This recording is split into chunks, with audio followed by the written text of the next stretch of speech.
What's up, Zookeepers? Welcome back to episode 6 of Throwback Thursdays. And as you look on the table, it look real familiar, don't it? You're like, Silverback, you already did this video.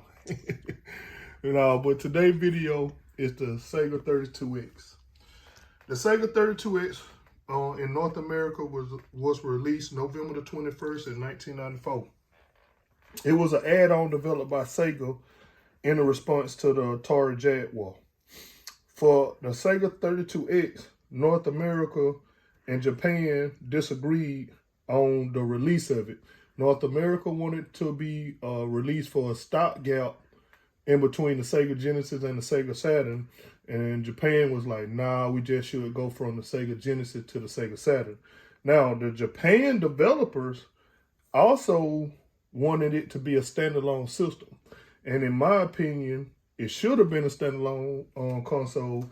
Probably would have did better than this add-on. And it's a prototype out. You can look it up on YouTube called the Sega Neptune. It looked pretty awesome. I wish I had it, but unfortunately, I didn't play basketball in the NBA, so I'm not a millionaire. Anyway, the Sega 32X.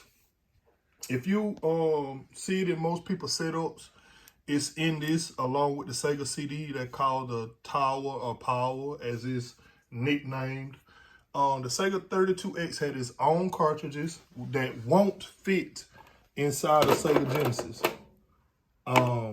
You had to have this peripheral.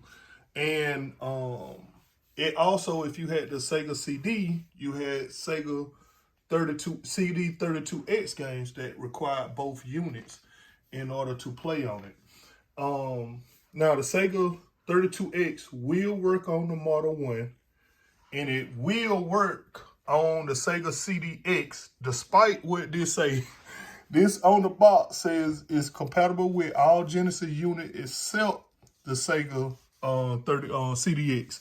But it is, what happened was Sega was supposed to release a peripheral that allows, like a spacer, that allows the Sega 32X and the CD to sit flushed to where it the connection pins connect right. Now, it is some modders that has made the spacer by way of 3D printing. I'm going to get me one because the Sega CDX is one of my favorite consoles. So it is a way you can play the Sega 32X on the CDX in 2022 by way of modders. But that's about it as far as my nostalgia. Remember my friend, I told you AJ worked at GameStop. This was back before GameStop bought it. He was the store manager at Babbage's. And they had this system in the bargain bin.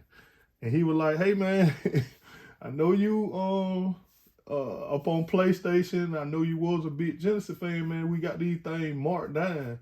I said, how much they marked down, AJ? They were $50 in the bargain bin. I got one. This game, Knuckles Chaos, was the only game that I cared about.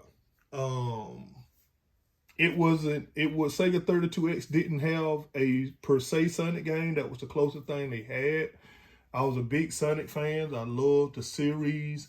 And one of the last Sega true Sonic games on the Sega Genesis was Sonic 3, which allowed you to put in a Sonic and Knuckles cart and double stacked it. So when this Knuckles Chaos came out, I wanted that game for the 32X. That's all I cared about.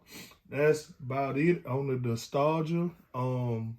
Like I said, I wish they would have did a standalone console. It might would have did better. Zookeepers, real quick video. I just wanted to bring y'all that little information behind it. As again, like I told y'all, y'all growing the channel.